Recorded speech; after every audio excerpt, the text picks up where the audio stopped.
my name is hazelmillichamp and I am the host of the Light on Leeds podcast. This week I was so excited to be able to speak to the guest that I had, who is Dr. Kate Lister. She is a lecturer in the School of Arts and Communication at Leeds Trinity University. She researches the literary history of sex work, and she created the online research project Whores of Yore, which is a digital archive for the study of historical sexuality. She's also the author of A Curious History of Sex, which I've read. My sister Sophie got me it. Thank you, Sophie. And it was amazing. She's also done an amazing TED Talk called An Honest History of an Ancient and Nasty Word.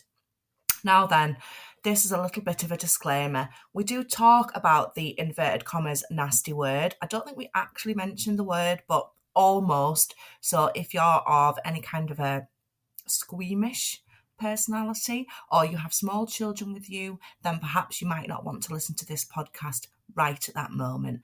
But she's a brilliant guest and I absolutely adored talking to her, and I think you're going to really enjoy it.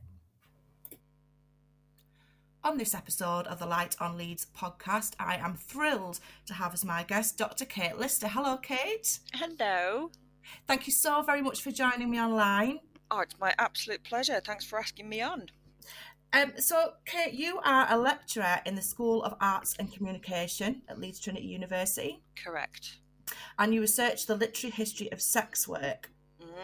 Yes. And what is it about that subject? I mean, it's fascinating, but what was it about that subject that sort of, how did you get into that? I suppose that you kind of answered the question there. It's fascinating, I suppose, but to sort of break that down a little bit more, why is it fascinating? So it's not just the history of sex work that I research, it's the history of sexuality, but I definitely have a focus on sex work. And I think it's because, you know that expression that it's the world's oldest profession? That's kind of telling in a lot of ways, but it's something that's been with us as long as we've had sex and money.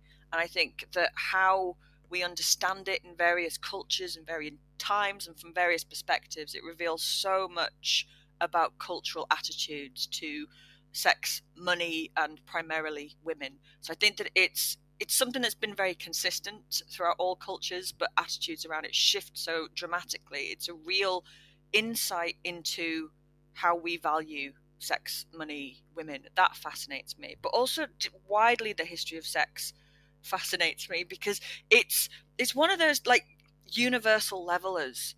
Is sex it's something that you have got in common with every person who has ever lived, pretty much. And a big shout out to the asexual community there, going, God, not me, but you know, everybody has experienced desire. Everyone has experienced, you know what it's like to fancy somebody. You know what it's like to fancy someone, to have a huge crush on someone and to have them knock you back, and that feeling of just like, oh God. Well, that's the same emotion that you've got in common with pretty much everyone who's ever lived, with Henry VIII, with the ancient Egyptian pharaohs, you know. And I love that about it, that it's a real leveler, that it's something that binds all humanity together, regardless of class or race or geographical locations. It's something we've all got in common, and there aren't many subjects like that. The history of food would be another one, the history of death. There are a few absolute levelers, and I think that sex is so interesting because of that. So it gives you a way to relate to it in perhaps a way that if you studied something else, that it wouldn't. So yeah, I think that's what fascinates me about it. It is a history, and it has a really rich history. Of course it does, that goes without saying, but it's also a huge issue today, and it's something that is an ongoing interest and subject, and we're making our own history right now. So I think that's what really gets me about it, is it's something we've all got in common. Yes, I agree. And when you just said then about, you know, we're making history right now, we're living in an absolutely fascinating time, and yes, and I feel like sexuality and sex is talked about so much more openly, and it feels like even sort of, I mean to me in my little parochial world, in the last 10 years or so, you know, we talk about sex more openly, and about people's different approaches and ideas about sex and what they like and don't like. And that must be absolutely fascinating for you to sort of be living in this time when it's your area of interest. That is, one of the questions that I get asked a lot as a sex historian is, was there ever a period in history where we'd got it right?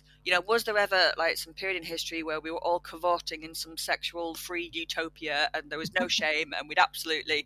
And the answer to that is no. In fact, the closest that we've got is probably the time that we're living in right now, for all the reasons that you've just said. And I say that in the full knowledge that we do not live in a sexual utopia. In fact, sexuality can still have you executed around the world. There's still so much shame and stigma and awful things caught up in it. But exactly what you were just saying there, the fact that we can have these conversations, the fact that sex is being kind of dragged out and discussed in the open in ways that it hasn't done for a long time. And I think the fact that we are more willing to talk about other people's sexuality and be accepting of it, I think that this is probably right now, where we are right now in this culture, in this place, is the most sexually progressive that we've ever been as a society. And that's saying something. That is equally exciting and terrifying.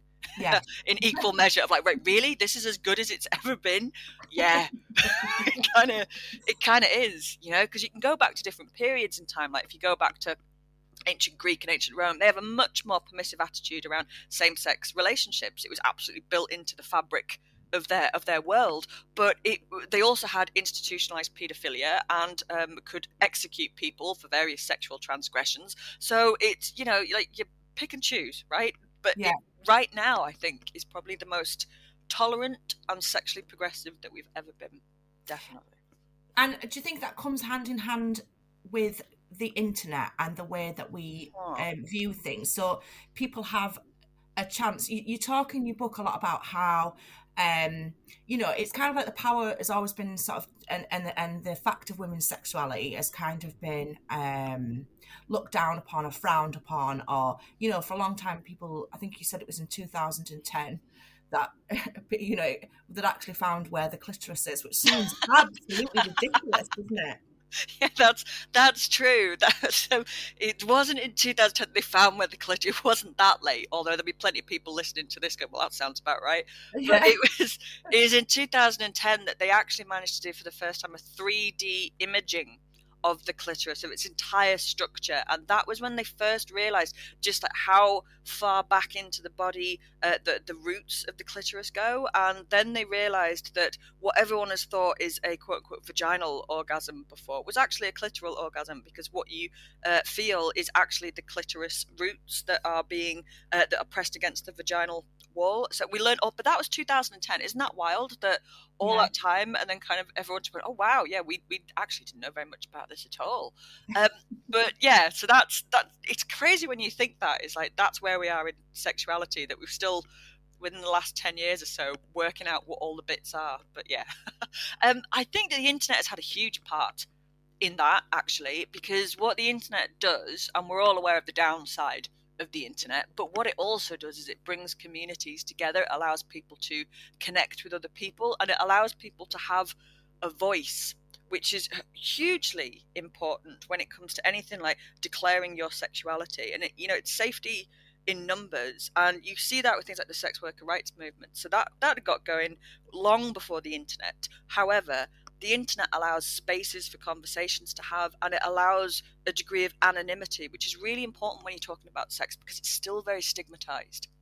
So the internet allows that, and it allows freedom, and people come together, and once they start using their own voice, that's really formative in how the discussions go. Like you were saying about women's sexuality has long been repressed and shamed and misunderstood, and there are many reasons for that, but sort of one of the big ones is kind of the dominant voice in that debate was sort of medical texts, really written by men who, and saying that this is what women's sexuality is, and that becomes like the dominant thing, and it's really difficult to kind of like disagree with that, even if you as a woman are thinking, well, that sounds like bollocks to me, but okay. But it's like you would think that you're the weird one, but what pushes back is when enough women got together, and that was largely in the 20th century with the birth control movement, and the sort of people started talking about it, is enough women got together and went, no, that's not right, and that's what pushes back. So the internet is hugely important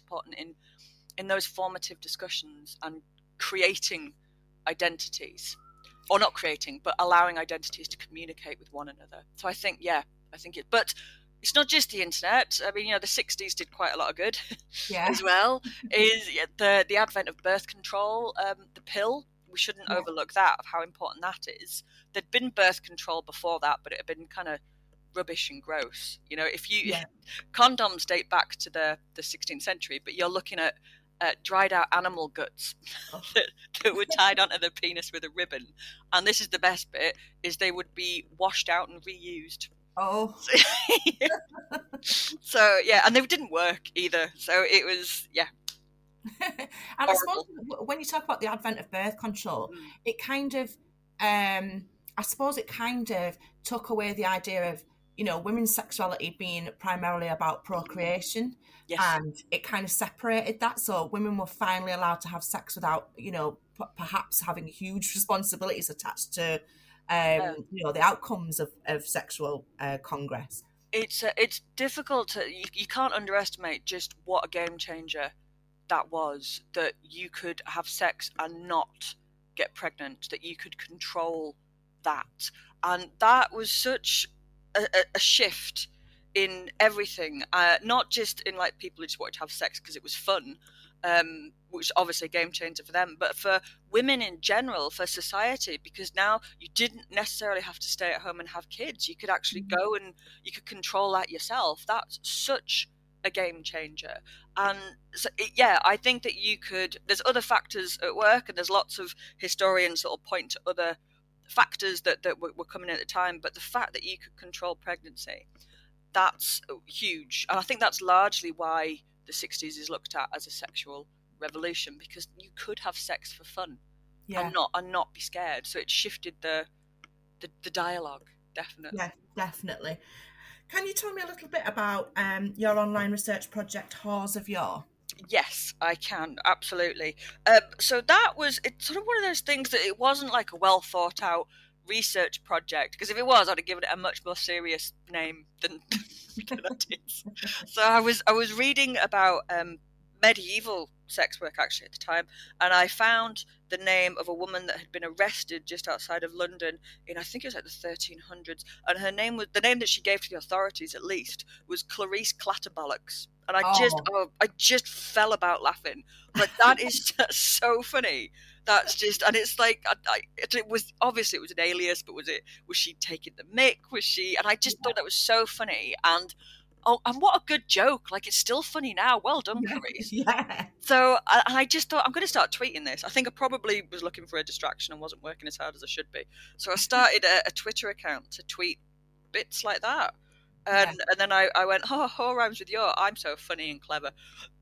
And that's what I called it. And then it just started to grow, and people were very interested in it. And then people wanted more. And then that became more and more what I was known for and associated with. So it became this kind of weird thing where I started doing it, and then that became my absolute field of research. And it's a lot of fun, and I love doing it. It's been very good to me.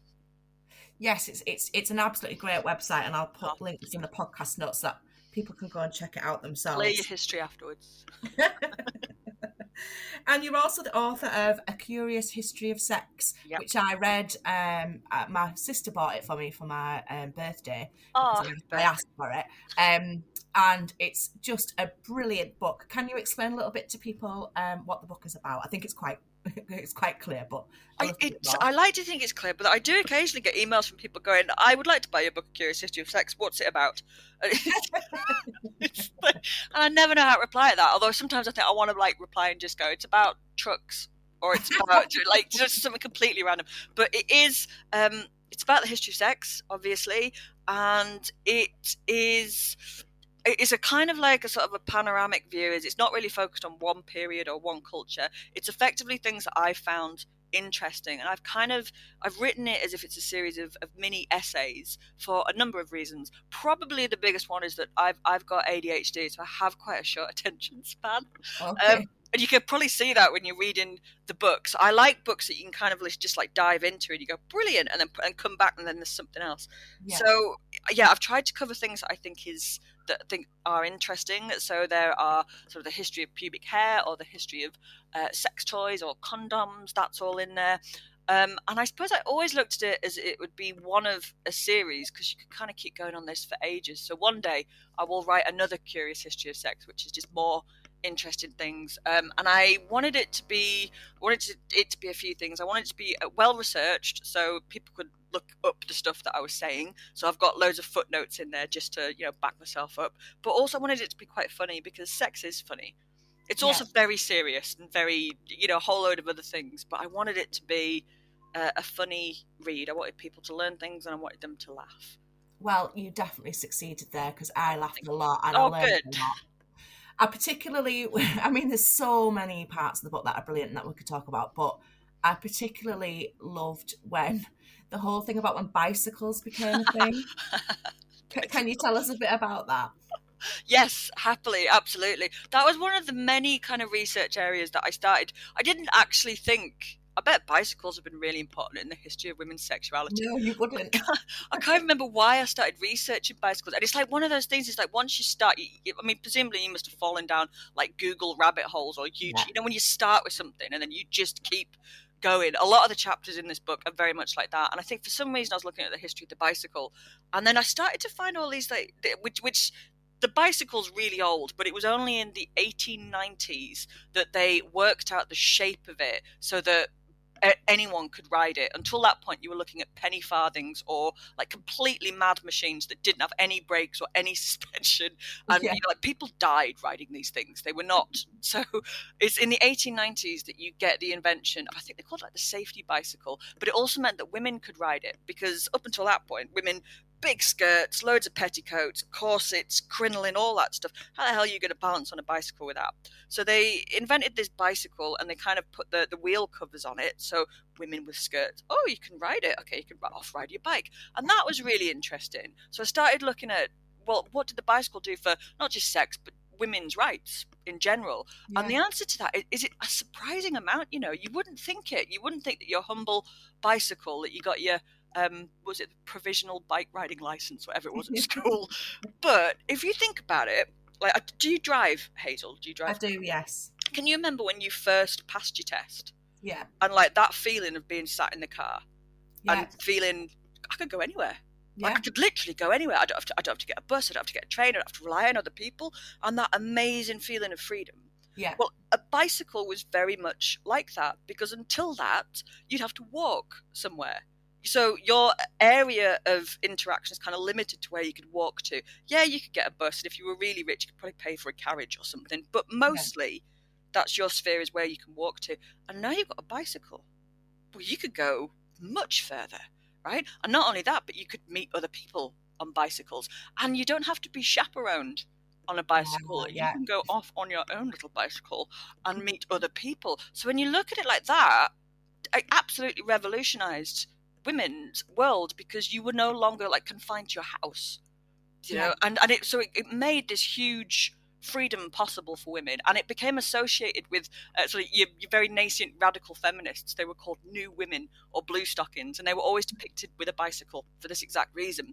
The other thing that it did is eventually women went, actually, it's a bit of a pain in the padded ass to be trying to cycle with all these skirts on and a corset. It just doesn't really work. So they started wearing knickerbockers, like, you know, big fancy trousers, and they took off the big skirts and they took off corsets and were effectively just free boobing it on their bicycles, which to us, that just, you know, like when we watch the Olympics and there's people on bicycles in spandex and practically in a bikini, that's just, the idea of riding it in knickerbockers seems mad. But this caused a real concern for people at the time, because not only are women cycling wherever they want, but they're not wearing skirts and they're not wearing corsets. And the thing that really upset American doctors, it seems to be mostly, was the stimulating effects of the saddle. They were really worried about this. And it's difficult as well, because if you see a bike today, you don't think, well, that's sexy. But like, if you can kind of like break it down. So not only were they not wearing these huge big skirt monstrosities in the corset, but you had to like sit with your legs either side of it. Right, which is a kind of like a real. That's why women didn't ride like they rode side saddle on horses, was because it was indecent to have your legs open. Basically, you can't ride side saddle on a bicycle. You can't. No. So they had to sit with legs either side, and they had to have this saddle like wedged up between their legs. And it really freaked doctors out. They were concerned that women would be off driving down the cobbled streets, just getting waiting, far too carried away with themselves. And so what you get is a lot of medical hysteria, basically, from doctors going, "Oh my God, this is going to cause women to go absolutely insane. Like they're going to become these hysterical, oversexed monsters." And then what you get a lot more of is other doctors going, "No, that's complete nonsense." But the fact that there was even a debate around this, the fact that really prestigious medical journals had to try and engage with this and go, "No, we really don't think riding a bike is going to turn a woman into a nymphomaniac," shows that it was a real area of concern. So when you start to pull the thread of this, is the humble bicycle absolutely revolutionized women's world, women's dress, what they were allowed to wear. It revolutionized how they were viewed in public. They didn't have to wear corsets. They could sit astride something. And it did facilitate more sexual freedom because you could go and meet with somebody. So the humble bicycle, yeah. After reading that section of your book, I was like, I've never been that bothered about bicycles. But now I hold them up in great esteem. Right? Absolutely. It's like, thanks, bicycle. Well done. You just wouldn't think it, would you? But yeah, well done, bikes. And then bicycles started turning up in pornographic materials as well, didn't they? Yes. Actually, now you mention it, I've just realised where my first interest in that came from, and it's exactly that thing. I was just seeing so many bicycles turning up in Victorian erotic photographs, of which there are loads, by the way, as everyone thinks that the Victorians were incredibly prudish and repressed, and they kind of were on the surface of things, but when you go beneath it, there's so much porn. And obviously the camera is invented in the 19th century, and you can take pretty good photographs by the end of the 19th century, and you don't have to be sat still for like half an hour, whatever the early exposures were. So it wasn't long after someone went, "Oh, this is a camera, we use it to take pictures," before someone else went, "Hang on a minute." Like the application of pornography to technology, they're really, really closely linked. But what I saw again and again was like nude women on bikes, on bicycles. Yeah. It was a really common theme of just, and I get it. It's like, it's kind of visually sexual, I suppose. Like for all the things that we're just saying, they've got their legs apart. You can be bent over. That's why Freddie Mercury was singing about women on bicycles, fat bottom girls on bicycles. So we know that. But that was what made me think, what is this bicycle fetish the Victorians seem to have? And then I went into it. It's like, well, it's no wonder, really. It's not only was it viewed as quite, not like a primarily sexual thing, but kind of like something that had those kind of connotations. And you can see it in the porn of like, why? Is because they're bent over, they're free roaming around the countryside on their bicycles. With their legs akimbo. With their legs akimbo and their hair flowing freely in the breeze. But yeah, so it was in Victorian porn a lot, and that's what caught my attention. Yeah. You did a brilliant TED Talk that I'll also put links in the podcast notes too, called An Honest History of an Ancient and, in inverted commas, Nasty Word. And I loved that TED Talk. I thought it was absolutely brilliant. Did you enjoy giving it?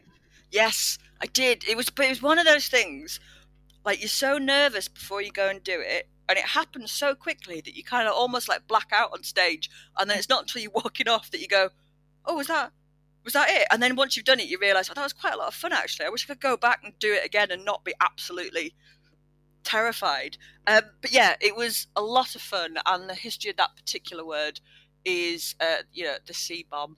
Yeah, I loved. Not only do I love that word, I think that it's so useful. But context dependent. You do have to be careful with it. Yes, of course. But I also sort of like the idea of, I mean, when I was younger, and I suppose still to some extent now, I mean, I occasionally use that word. I love swearing. Not on this podcast, but in my real life, people will know I swear a lot. And I've always felt like there was like a little sharp intake of breath if you ever said that word. And it made me really cross, because it was usually men that the sharp intake of breath came from. And I just think it's almost like I felt like we should be able to reclaim that word, because it's ours. I think so.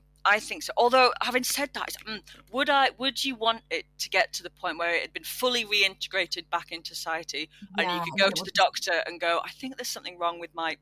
Right? Are we ever going to get to that point? Because I kind of also I also like the power in it, and that it's kind of there, like in everyone's back pocket, and that it's like you can drop it when you want to, and like you said, see the sharp intake of breath, and Yeah. it's. But having said that, is I'm totally with you. Like when we actually sort of like push pause on it and go right, so and there's all kinds of like official rankings of swear words for British film and television classifications, and the C word is always right at the top, along Yeah. with the N word now. And we kind Yeah. of all accept it and go, well, yeah, it's a very, very naughty word. But when you actually like break it down, it's, well, why? Why is it? Like, what? Unlike the N word, which has got a horrendous history and played a part in dehumanizing a whole group of people and all that awful stuff. Like, Yeah. what did C word do? And also, what does it say about us as a culture that a word for the vulva could be considered the most offensive Yeah. in the English language? Like that implicitly on a linguistic level says to us the vulva is the most offensive Yes, thing. it does. And that's not on, No, it and isn't. that is a kind of, so we have to unpick that and try and understand that.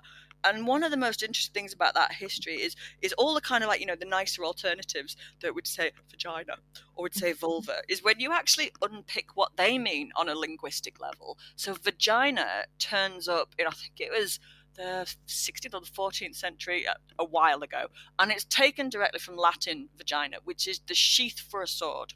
It's a scabbard. So that's its entire etymological function, is basically to hold a sword. Yeah. That doesn't sound very very feminist to me. It doesn't, does it? No. And vulva's the same. It means it's one of those ones where people aren't quite sure, but it comes from vulva, meaning either womb or wrapper, so something that wraps around something else. Whereas the C word is so old, it predates all of that, and we don't know what its linguistic origins are. There have been suggestions that the coo sound of it has been linked to that they think that that's the root that also gave us cunning, Yeah. which didn't mean sneaky, it meant wisdom and wise. I like that. Yeah, right. And also it gave us queen Oh. and cow, which isn't quite as cool, but it's got all. So if like you're looking at it, so we've got vagina, which means I hold a sword, or we've got the C word, which means wisdom and queen and cow. Yeah, I think But I'd rather go for that. and that it's fascinating to me that we so shame that particular part and what it means, that it could, just mentioning it could you lose your job. Still. Yeah, still now, especially on Teams calls. It's not. Oh yeah, be very careful. But Yeah. I like that as well, the way that it's kind of, so it's weird, like no one sits us down and tells us the rules of this stuff, but like you could use that word to your mates, you could even call your mate a C word, and that's fine. But if your boss called you that on a team meeting, then that's oh my god, could you even imagine? So it's just funny the way that there are these unspoken rules to it that we all understand, but no one's ever actually explained to us. Yeah, and funny as well. You talk about it in the book. Funny how, it's been acceptable at different times, Yeah. and it was just part of sort of vocabulary, and then it's veered from the the vulgarest word you could use, and that's fascinating to me as well. That over time. Yeah, it wasn't always offensive. It wasn't. Some of the earliest uses that we can find of it are just descriptive. It even turns up in medical texts. Of just, it's just like a word to describe that particular part. There's clearly not shame if it's in medieval medical texts, but it also kind of crops up in. It does have bawdy associations because, well, that particular part doesn't it? But one of the earliest uses is in a street name in London called Gropecunt Lane. Oh, yeah. Which was the red light district, and that turns up in the I think it's 1290 that's first recorded, and it wasn't the only one. There was Gropecunt lanes all over the country. There's one in York, there's one in Oxford, it's all over the place, and they've all been renamed now as usually Grape Lane, or like Grope Street or something, or Grove Lane, something like that. But those were those were the streets where you could go and buy sex, which I kind of like. That sort of says something about our medieval forebears. They didn't mess around. There was none of this, like this is what you do on that particular street. Yeah, just very straightforward about it. Very straightforward. And you'll also get like Cock Alley and all kinds of just really descriptive, in the same ways that you'd get, streets just named after, you know, well, you have lots of butchers here, or, you know, Yeah. I just love that they just go, no, that's what you do there. That's what we're calling it. I was reading some of your reviews of the book on Ooh. Goodreads, and Oh God, really? yeah, also in the majority of them are just absolutely adore the book, and the ones that don't, I mean, really. I've never read them. I've never read the reviews. Somebody said to me, "Don't read the reviews.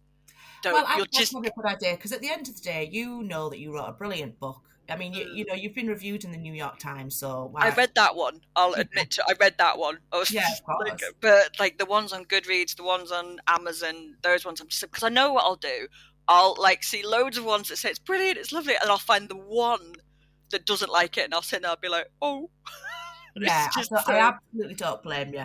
One of the contributors, I think she's called Jaja, has said, like, gave you a absolutely glowing review, and then said, you know, the more we talk about sex, we break stigmas and reclaim our bodies and change the narratives.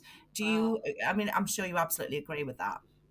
I mean, wow, that's a lovely thing to say, and I think that's true because there's so much we have to talk. We have to keep this conversation going because anywhere that there's shame and repression, and you don't let people talk, that tends to be where bad things happen. Yeah, You know, and I would say that about every aspect of sexuality, like even the ones that we can find very troubling, is that if we don't let people talk and express it, that's when it becomes damaging because yeah, it doesn't go away. It just becomes warped and twisted and repressed. yeah, You know, like if you look at the Victorians who did have a reputation for sexual repression, and they were like any society in the history of the world, which is that there wasn't like one view of sexuality. There were loads. There were loads. Like there's so many in our society. There might be the dominant one, which is that, you know, sex is okay, but we're, you know, it's still quite tightly controlled. But then underneath that, there's a whole load of other ones. Um, but the Victorians who did socially repress sexuality didn't stop it. It doesn't go no, away. It just no. morphs into something else. And then and when you force anything into secrecy and shame, people become vulnerable, Yeah, definitely. 100% agree with that. don't they? And we don't talk about our bodies enough. I mean, just like thinking about, you know, the history of the C word, one of the things endlessly fascinating to me is what words people use for their vulva. Like what do you use? Because vulva, even when I'm saying that now, it sounds too much like a Volvo for me. I don't like using it, and it feels like oddly, it's too medical, it's too clinical for me. Like I wouldn't use that with my friends, and the same with vagina. And it's like, well, then what word do you use? And I think that's really telling. Is like, what was the word you grew up using? What word do you use to your friends? Yeah, And if you sort of like break them down, they tend to be either quite detached, so you get a lot of down there, just, you yeah, know, or my bits or something like that, where it's kind of like, what bits, down where are we talking, you know, and it's quite detached. Or you can get the kind of like really childlike, oh, it's my fairy, my minky, my tuppence, and all of yeah, that stuff. Or you can go into ones and it's too sexual, like pussy, or they can be very ugly words. yeah. So I'm endlessly fascinated by, well, how do we talk about ourselves then, our bodies, if the very language that we're using could be considered obscene or is too detached from what it's actually talking about? Yeah, you're right. And also, quite often, the labels that you give yourself down there Not fair. are the ones that you were sort of given as a child. Yes. Yes. So a lot of them are very sort of childish. Very childish. And that's a kind of an interesting one. It's like, because what's the message implicit in that? Yeah, You know, that it is a very childlike thing. It doesn't really describe what you're talking about. I'm just fascinated. And I don't have an answer to that because I don't know what the everyday normal word, like the C word used to be used in bawdy literature and by doctors. It just seemed to be the word. Now we're kind of confronted with this. Oh God, well, what do I say? What do I say? What do I call it when I'm actually having sex with someone? I want to be hot, because you don't want to call it a minky then. That's just a when the throes disaster. of passion, it's going to So, put you off, isn't it? no, or like vagina's probably not the one to deploy then No, it doesn't either. sound very sexy at all. But like, you know, if you're talking cheap, or if you go to the doctor, like, what do you say, pussy? It's just like, what? Yeah, And I'm fascinated by that. About like, we need to have these conversations, but we can barely find the words to talk about it to begin with. Yeah, and it's really, I think that's a massive thing, and it's something that I've noticed more and more. It's really important to have words connected Yeah. to things, and I think, especially especially when you're talking about nowadays. I mean, it's not that it's just happened nowadays, but it's just that we all hear about it, which is great. You know that different people have different ways of being a sexual being or not being a Mm, sexual being, or mm, how they refer to themselves gender wise or not. yep. And it makes you realise that words are so important. I used to read a blog on Tumblr by, I think she was a Danish girl, and she was a farmer, but she was saying that there was no word in her language where sort of the idea of a farmer wasn't gendered. So quite often, the conversation she would have with somebody, they'd ask her what she did, and she said she was a farmer, and they would always say, "Oh, that's unusual," because it was such a male word. Yeah. So she ended up having to have a conversation about her gender before Yeah. she did about the thing that she actually did for a living.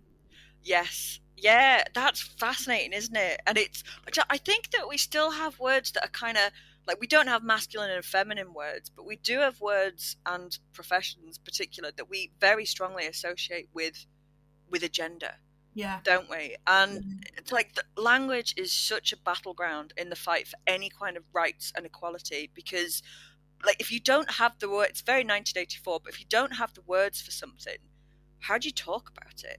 yeah, Which is like, and I know that kind of like it can freak some people out of like all the discussions around sexuality is now suddenly there's not one, two, three, there's multiple. They're all coming out of the box, and there's yeah, people going, I'm pansexual, I'm asexual, I'm demisexual, I'm bisexual, and all this stuff. And I like think that that's great because they've always existed. yeah, They're not new. It's not new that somebody fancies men or women, or they fancy just men, or they fancy both, or they kind of fancy everyone, or they fancy a bit of this. And that's always been there, but it's never been like reflected in the language. And yeah. if you don't have the language to try and describe yourself, it's very difficult to understand yourself. It is, and I'm really liking this thing where people talk about the pronouns that they use. Mm. And at first, I found that quite confusing, and Yep. then I did a little bit of research into it, and then I was like, "Oh, I get it." And I think it's all right to be confused, because this is all, it's not new that people do not identify with the gender that they present as, or they were assigned it, but that's always been with us. But one of the kind of really interesting things about our time and our society is we're beginning to unpick that, and that's brilliant. And it is confusing, and it's all right to be confused. Yeah, I think that we need to kind of give people permission to be a little bit like, what, sorry, and then that's okay. But it's, yeah, and I think that's a really great thing, is that we're now at a point where we can say, actually, this is how I'd like to be addressed. This is what I most identify with. And I think that that's a really healthy, and it's a really revolutionary act as well. And it's one of the things I think our society is going to be known for. yes, I think we're living in a fascinating time, and it must be Mm, especially so for you with your areas of yeah. interest. I mean, I wonder if this is like too naive a prospect, but I sometimes think it'd be so interesting to see what things will be like in sort of 20, 30 years' time Oh, in God, yeah. relation to, especially about gender. I sort of feel like I think it's great that, especially the younger generation, are grasping this idea that you don't have to be constrained within a box that Mm, society has given you. And I think it'll be fascinating to me. I hope in the future you won't necessarily say to a young lad or a young lady, have you got a boyfriend or a girlfriend? Because I think yeah. it'll become irrelevant. It'll just be who you fancied at the time. So, that time I was with Yeah. I fancied a man, and that time I fancied this lovely woman. I think so as well. And you can see that as well, because I teach at university, so I teach 18-year-olds, and you can see already that their attitude to sex and gender is so different from my generation, or certainly my parents' generation. And so things change rapidly, and it would be fascinating for in 20 years, where are we gonna where are we Yeah, gonna be? And a lot of it is down to linguistics, like how we talk about ourselves and how we normalize things, yeah, basically. Because I don't have children, but I've got three nieces and nephews who I adore more than anything. And one of the first weddings they went to was a same-sex wedding. So like the idea that that would be bad or wrong, it's just never even occurred to them. So yeah, they're growing up in an atmosphere where that is completely, because if you love someone, you get married to them. yeah. Ta-da! That's, and they don't. come with that kind of cultural conditioning baggage where it's uncomfortable for people. And I understand why it's uncomfortable, because we're all the product of a society that has had very rigid definitions of sex and sexuality, and unfortunately rigid definitions of what is right and what is wrong. So people are outside of their comfort zone, and I think that's all right. I understand why people feel uncomfortable, but once we move past that uncomfortable and Yeah. it becomes just like, yeah, that's Yeah. what happens. You Yeah, know? definitely. I think it's a really exciting time, Mhm. and I just think it's. I know. Obviously, there's lots of difficulties, and a lot of people struggle for various reasons. Yeah. But I think that you're right, and I think the fact that things can be uncomfortable, but if you're talking about them, you can work through that. But like you said, Yes. if something is made taboo and you are made to feel like you're an outsider or an outlier in society, then You like have you to said, it talk. doesn't go away. But at No. least with the internet, people can find, they can think, oh, I always thought I was the only one. And now Yes. they realise that they're not. There's a community of people who have always felt exactly the same as they do.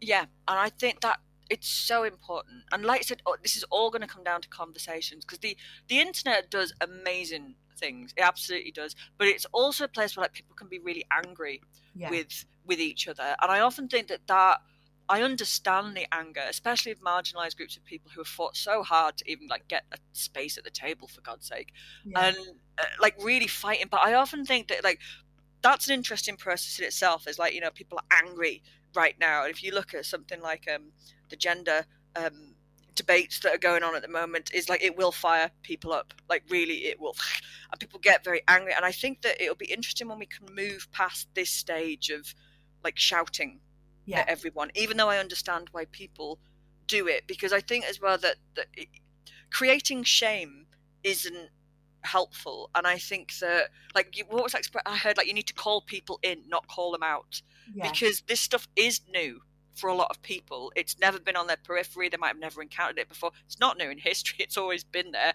yeah, But like, for example, like my mum and dad live in the Lake District in a very small town, and um, you know my dad was a councillor, and then a trans woman wanted to join the council, and he'd had no experience of this yeah, whatsoever, like none. And so like we sat down and we spoke about it, and I was like, talking about pronouns and this, that, and the other. But he will get things wrong, and that's not because he's a hateful person. It's of not because course, he is nasty. It's just because this is new. yeah, And I think there must be yeah, so many people like that who kind of see the levels of anger that can erupt and sort of think, I'm just not going to say anything. I really don't know what I'm going to do. yeah, And I think those people, like, we need to keep having the conversations. yeah, you know definitely, I yeah, think that's really important. But once the conversations are there, and people are angry, and they're angry for good reasons, and I understand that. But I hope in 20 years the anger has abated slightly.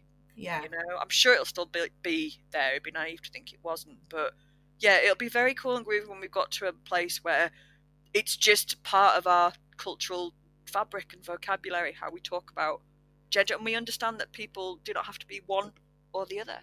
yeah. I think that is the thing, isn't it? It's this strange idea we have of like what is normal.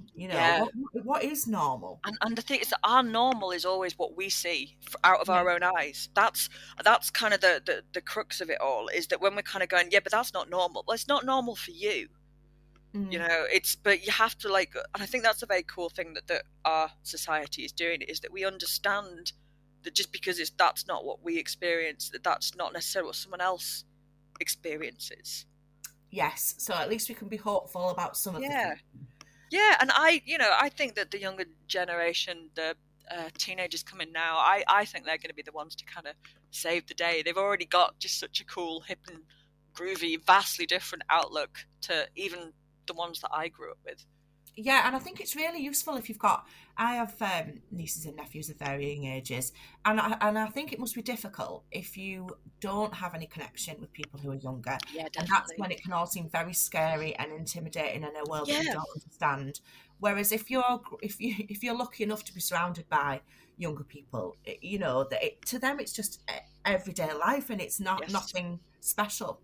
Yeah, yeah, it is. I mean, it's changed so rapidly in like 20 years since I went to university. And again, I'm not going to pretend that there aren't horrendous prejudices and stigma. People don't undergo terrible things. But even when I was at university, it was like quite a big thing for someone to come out. Like even that expression, to come out, like, you've announced yourself, I am out. And there was all like, kind of like trauma and stories, and it was horrendous. Obviously, people still experience horrendous stigma, but now it's just like, it's not even a thing for so many people. It's just like, no. In fact, we've gone past it. You wouldn't even say, I am a lesbian or anything. There's the people now that just go, well, I'm not going to put a label on it. I just am what I am. Yeah. And I think that's really useful. Yeah, so exciting times, but again, it's all right to be nervous. I think just go with it. Yes, I do as well. I think it is all right to be nervous. Steer into the skid.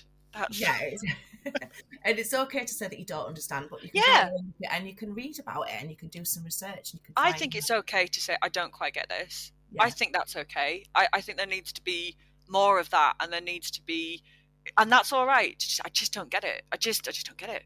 And that's fine, because that's how we keep these conversations going. Yeah, we do. So, Kate, you told me that you've got a new book coming out in September. Very exciting. Can you tell me a bit about that? That is, I wrote it with Thames and Hudson, who produce lots of history books. But what I really liked about them is they do these really beautiful ones with loads like images in. So even if you weren't in the mood for reading, like, they've got the most gorgeous images, and they sell them with the Wellcome Trust. And the book is about the history of sex work, about the history of sex for sale. And interestingly enough, and I swear I'm going to tell this story every time it's mentioned, much to the publishers, just, okay, will you just shut up about this, is what we wanted to call it, right? It was honestly, we went back and forth for an entire year when I was writing it about what do we want to call it, because I'm very aware of the sex worker rights community today and have lots of connections with it, and I'm really conscious of the fact that it can be very easily stigmatized, and without meaning to do it, you can reinforce stigma. So like, when it came to the title, the publisher were coming back with stuff like, right, we're going to call it Sirens of the Street, or like Sisters of the Night was another one, and I'd just be like, no, I understand, because it's like kind of cool and edgy and but just no. But then everything I was coming back with was stuff like a history of some people who have consensually decided to exchange sex for monetary. It was just like, oh god, no. So we just couldn't like find a halfway thing, and then suddenly I had this idea that we could call it Tales from Grope Cunt Lane, which was amazing. I loved it, because it was like Tales is a historical slang word for a sex worker, and Grope Cunt Lane was a real place, blah, blah, blah. And then it went to the big people in America, and they just went, nope.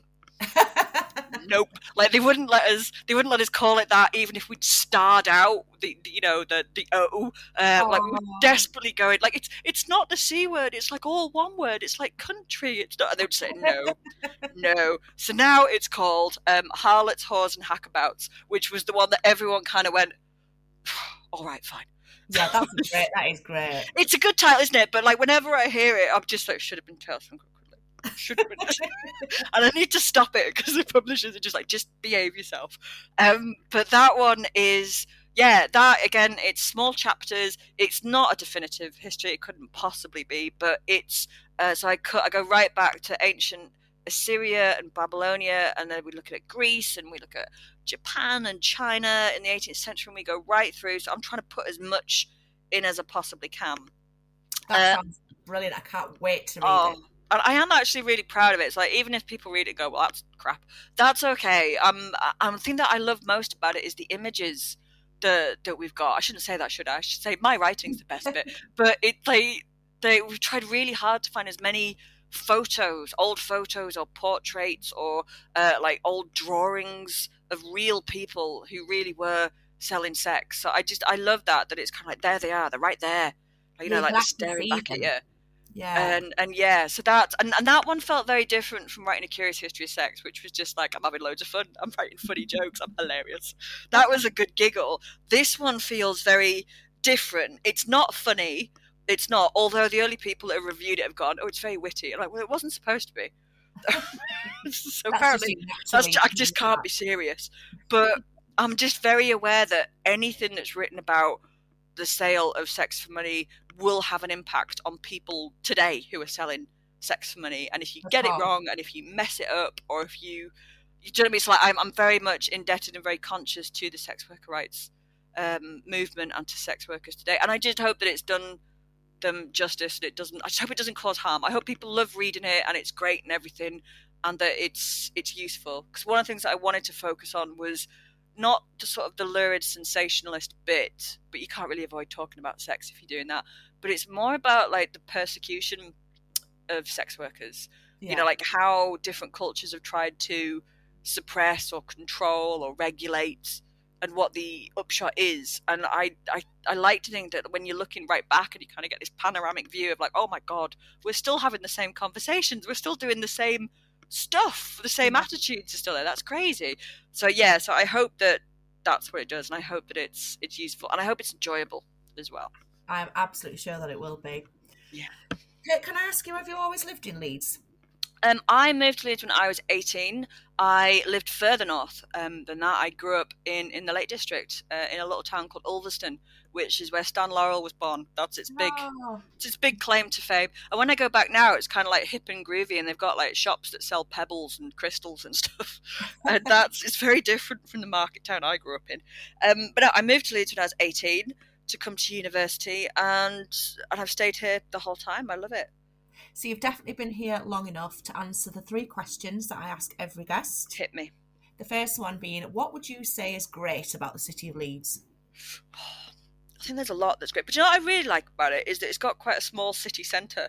Yeah. I love that about it. That sounds like such a random thing, but like the fact that you can just walk from one end to the other, like everything's quite concentrated in quite a small space. Yeah, I really like that. The fact that it's got a small city centre and that there's just loads in that space. There is. And if you had to choose something that is not so great about the city, what would you go for? The traffic. Oh my God, it just absolutely does my tits in. That it's just like, what would you give for an underground? Like if they're like, could you imagine that? You could just jump on the tube. I understand that the council are doing things at the moment to try and rectify it, but it is mad. It's like if there is a traffic light on the blink in Roundhay, the entire city is just crawls to a halt. So yeah, I really hope that they do something about that. But yeah, the traffic is pretty mad. It really is. Mm-hmm. And if somebody had lived in Leeds for a very long time, would you be able to tell them about something that you would consider to be a hidden gem that they might never have heard of? Yeah, I'm sure that I could. I was going to say the Harrogate Baths, but that's a terrible answer. I think that the archives at Leeds Library are pretty amazing. Yeah, I love those. And there is a library, and I can't remember its name, but it dates the 18th century, and it really is hidden in the city centre. It's like that's just the Leeds Library, yeah. Yep, do you know where I am? And you might not even know that was there. And you can go, and it's like this huge, just amazing place, stuffed with books, and I absolutely love that. Yes, I love that place. Yeah. So there's loads of hidden gems, I think, all over the place. There certainly are. That's one of the great things about Leeds. I think you're always finding something new, which is brilliant. Yeah. And what will you be doing with the rest of your day today? It's a good question. I am looking out the window right now, and it's doing that very British Yorkshire thing where you've got like just rapidly cycling seasons. It just looks cold, now it looks warm, now it looks cold, now it looks warm. So I think that I'm probably going to go for a walk if it doesn't rain. And this is my last day of leave before I start work next week again. So I'm probably just going to try and do nothing and just enjoy doing nothing. That's brilliant. And I hope you have a really good time doing nothing. Sometimes that's just exactly what you need. Thank you. So yes, thank you so very much for coming along and speaking to me. I'll put lots of links in the podcast notes that people can look at all the things that we've been discussing. And enjoy. Have a lovely weekend. You too, Hazel. Thank you so much. Thank you. Dr. Kate Lister, isn't she amazing? I so enjoyed that conversation. And bicycles, who knew? I always feature a band or an artist from Leeds, and sometimes not from Leeds, on the podcast. And I put out a shout out on Facebook for people to send me their songs. And do you know what? Everybody's so brilliant. I got sent a massive tranche of amazing songs. And this is one of them. It's a song called I Love You Better by Rob Chew. It's really high energy and poppy and fun. I think you'll really love it. Enjoy it and enjoy the rest of your week, Leeds.